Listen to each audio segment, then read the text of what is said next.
उस वक्त उसी कलम से अपनी जमीन अपने नाम लिखवाए थे। अब एक बार फिर तो सोचिए इस बार क्या क्या अपने नाम लिखवाएंगे। इसीलिए साथियों आज आप लोगों से यह आग्रह करने आए, जरूरी है एक ऐसी सोच के साथ जुड़े रहना जो सही मायनों में विकास की बात।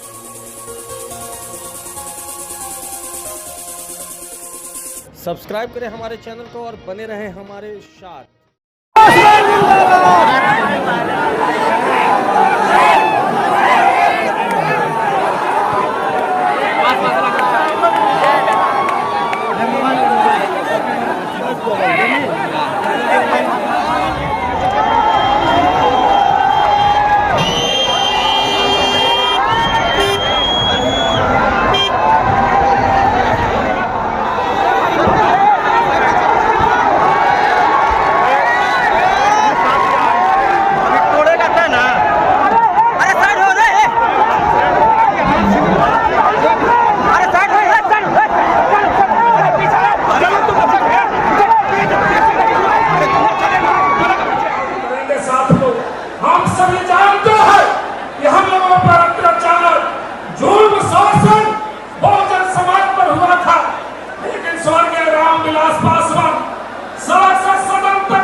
निकाल निकाल निकाल और भी लोग के कारण हम लोग को हाँ इनको परेशानी हम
लोकतंत्र की हत्या करने के लिए कब आप माफी मांगिएगा? गांधी जी को ये जवाब नेताओं से जो भूल हुई उन्होंने अपनी भूल के लिए माफी मांगने का काम किया। बर्बाद काल के दौरान किस तरीके से नेताओं से लेकर आम जनता तक को प्रताड़ित करने का काम किया, इसके लिए कांग्रेस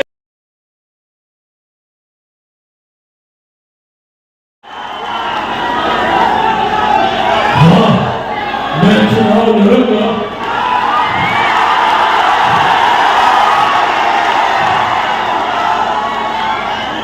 मैं चुनाव लड़ूंगा पर मैं बिहार से चुनाव नहीं लड़ूंगा, मैं बिहार के लिए चुनाव लड़ूंगा और चिराग पासवान 243 सीटों पे हर जगह चिराग पासवान बनकर बिहार बहुत बिहारी बस की सोच को मजबूत करने को चुनाव में भी गठबंधन के साथी होंगे। चिराग पासवान उस गठबंधन के साथी में भी खुद को चिराग पासवान बनाकर वहां से चुनाव लड़ेगा, ताकि आने वाले दिनों में हम लोग सही मायनों में बिहार को बस और बिहारियों को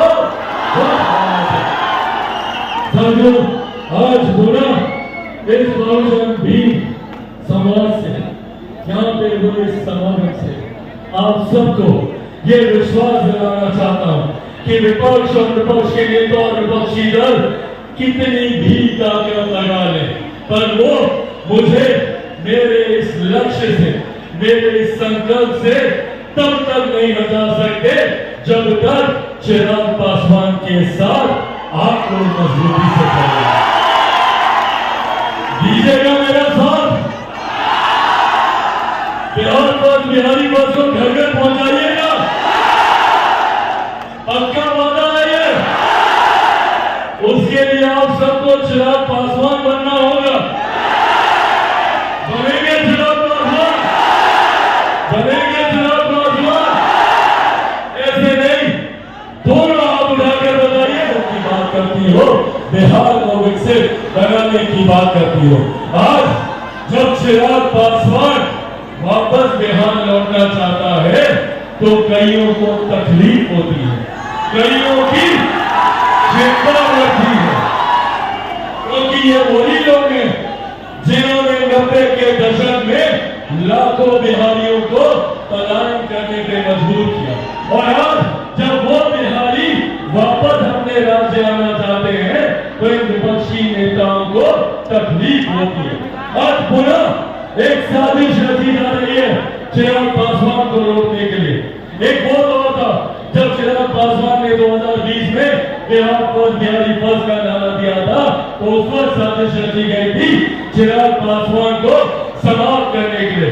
घर, पार्टी, परिवार सब कुर्बानी का काम किया और आज पुनः वही साजिश रची जा रही है, क्योंकि चिराग पासवान ये चाहता है कि अपने राज्य वापस आए, अपने परिवार के पास वापस आए और यही रहकर आप लोगों के साथ मिलकर बिहार को फर्स्ट और बिहारियों को फर्स्ट बनाए। तो आज ये तमाम पुनः सब लोग एकजुट हो गए हैं चिराग पासवान को रोकने के लिए। क्यों इतना डरते हैं ये लोग चिराग पासवान से? क्यों इतनी तकलीफ है चिराग पासवान के अंदर? क्यों? क्योंकि चिराग पासवान बिहारियों की बात करता है, महिलाओं की बात करता है, बुजुर्गों की बात करता है, युवाओं की बात करता है, किसानों की बात करता है, मजदूरों की बात करता है, 14 करोड़ बिहारियों की बात करता है। इसीलिए ये लोग डरते हैं चिराग पासवान के आगे। साथियों, आज आप लोगों के बीच पुनः अपने उस संकल्प को दोहराना चाहता हूं। मेरी खून का एक एक कतरा सिर्फ और सिर्फ आप लोगों के लिए है, मेरे बिहार के। आज मैं अपने नेता, अपने पिता आदरणीय रामविलास पासवान जी के उस संकल्प को पूरा करने निकला जो सपना उन्होंने बिहार के लिए देखा था। आज जितने लोग हैं जो मेरे नेता के आदर्शों को ठुकराने का काम करते हैं, मेरे नेता के आदर्श, मेरे नेता के विचार डॉक्टर बाबा साहेब भीमराव अम्बेडकर के विचार थे, जिन्होंने समाज में समानता का भाव लाने का काम किया। जात पात धर्म मजहब से उठकर एक विकसित बनाई थी।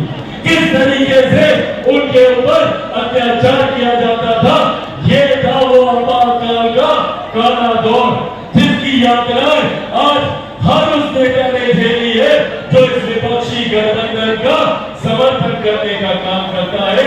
ये है सत्ता की लालच, ये है सत्ता का सुख, जिसके लिए ये तमाम नेता अपने सिद्धांतों को भूलकर कांग्रेस का नेतृत्व स्वीकार करने की मंशा रखते हैं, ताकि ये अपनी महत्वाकांक्षाओं को पूरा कर सके। और जब बिहार आते हैं तो ये तमाम नेता कांग्रेस के नेताओं का स्वागत करते हैं। बताए तेजस्वी जी कि क्या आप राहुल जी से आपके पिता के साथ हुए अत्याचारों के लिए माफी मांगने को कहेंगे? क्या आप राहुल जी से पूछेंगे कि क्यों इतने लंबे समय तक पिछड़े वर्ग से आने वाले लोगों के साथ अन्याय करने का काम किया? मंडल कमीशन की रिपोर्ट 10 साल तक इंदिरा जी के पास और उसके बाद राजीव गांधी जी के पास ठंडे बस्ते में पड़ी है। 79 में मंडल कमीशन की रिपोर्ट आई थी, पर मंडल कमीशन की उस रिपोर्ट को लागू करने का काम किया गया तो वो वीपी सिंह जी की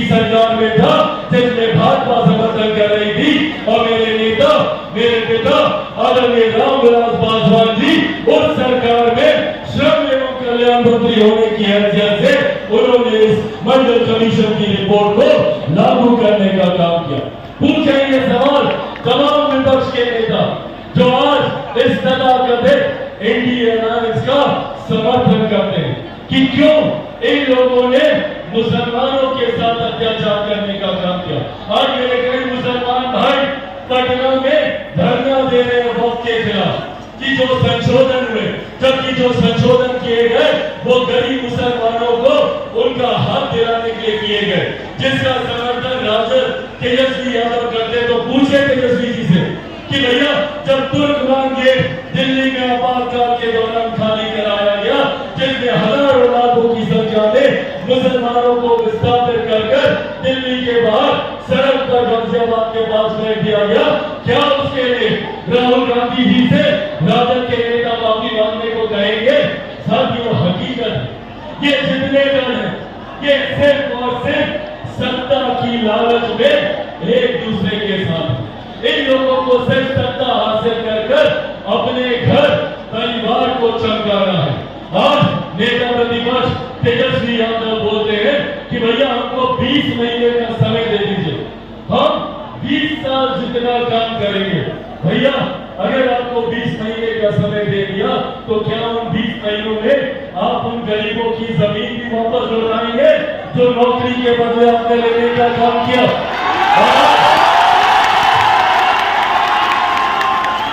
और आज तो आप और नौकरियां देने का वादा कर रहे हैं, तो क्या और जमीन हासिल करने की सोच है आपकी? आप कहते हैं कि हम कलम बांटेंगे। सोच लीजिए, एक बार नौकरी दिए थे तो उस वक्त उसी कलम से अपनी जमीन अपने नाम लिखवाए थे। अब एक बार फिर तो सोचिए इस बार क्या अपने नाम लिखवाएंगे। इसीलिए साथियों, आज आप लोगों से यह आग्रह करने आए, जरूरी है एक ऐसी सोच के साथ जुड़े रहना जो सही मायनों में विकास की बात करती है। हम लोग का पार्टी टूटा, परिवार टूटा, लेकिन माननीय चिराग पासवान ने टूटने का काम नहीं किया।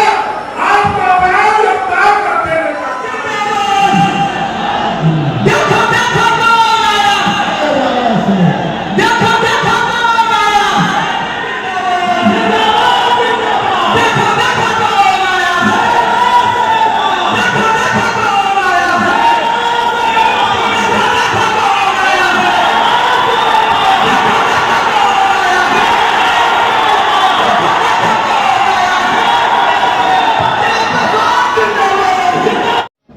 सब्सक्राइब करें हमारे चैनल को और बने रहें हमारे साथ। खबरें टीवी, सबकी आवाज़।